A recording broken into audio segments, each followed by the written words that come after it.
Hi guys, this is Jeline Kiranti, ang ninyong tagapagkwento ngayong araw na ito.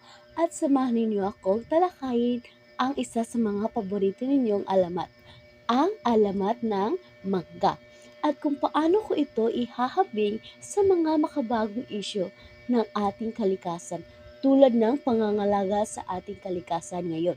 Kaya sit back, relax, and watch this. Sa vlog na ito, aalamin natin kung paano natin magagamit ang karunungan mula sa ating mga ninuno upang tugunan ang mga hamon ng modernong mundo. Tara, simulan na natin. Noong unang panahon, may isang pamilyang nabubuhay ng payak. Ngunit, puno ng pagmamahalan. Subalit, isang araw, dumaan sila sa matinding pagsubok. Ayon sa alamat, ang kanilang sakripisyo at pagmamahal ang naging dahilan upang magkaroon ng puno ng mangga, na ngayon ay isa sa pinakagigiliwan nating prutas. Ang matabis na bunga nito ay sumisimbolo ng pagmamahal at kasipagan, at ang hugis nitong tila puso ay paalaala na kahalagahan ng malasakit at sakripisyo. Ang kwento ng alamat ay hindi lamang isang simpleng alamat, kundi isa ring inspirasyon upang bigyang halaga ang yaman ng ating kalikasan.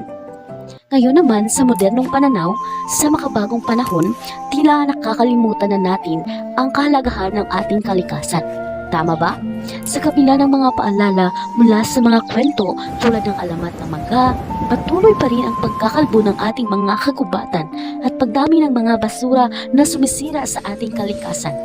Ang deforestation, pollution at climate change ay ilan lamang sa mga problemang dulot ng kawalan ng malasakit sa kalikasan. Kung babalikan natin ang alamat ng mangga, ito ay nagsisilbing paalala ng ating likas na yaman ay dapat pahalagahan at ingatan.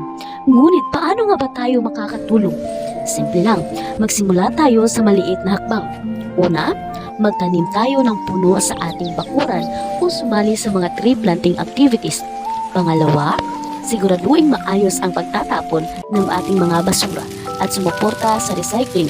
Pangatlo naman, magtipid sa paggamit ng mga likas na yaman tulad ng tubig at kuryente. Ang mga simpleng gawain na ito na pag pinagsama-sama ay may malaking epekto sa ating kalikasan. Sa pamamagitan ng ating modernong pananaw at kilos, maaari tayong magtaguyod ng isang mas malinis at mas lutian na kapaligiran. Kaya, ang alamat ng mangga ay hindi lamang isang kwento mula sa ating mga ninuno, kundi isa rin itong mahalagang paalala na ang ating kalikasan ay isang kayamanan na dapat nating pangalagaan. Sa gitna ng modernisasyon at teknolohiya, huwag nating kalimutan ang ating responsibilidad bilang tagapag-alaga ng kalikasan. Ang simpleng puno ng mangga sa kwento ay sumisimbolo sa mahalagang ugnayan ng tao at kalikasan. Isang ugnayan na dapat nating protektahan. Ngayon, nais kong tanungin kayo, ano ang inyong magagawa para makatulong sa kalikasan? Maaari bang magsimula tayo sa simpleng hakbang tulad ng pagtatanim ng puno o pag-iwas sa paggamit ng plastic?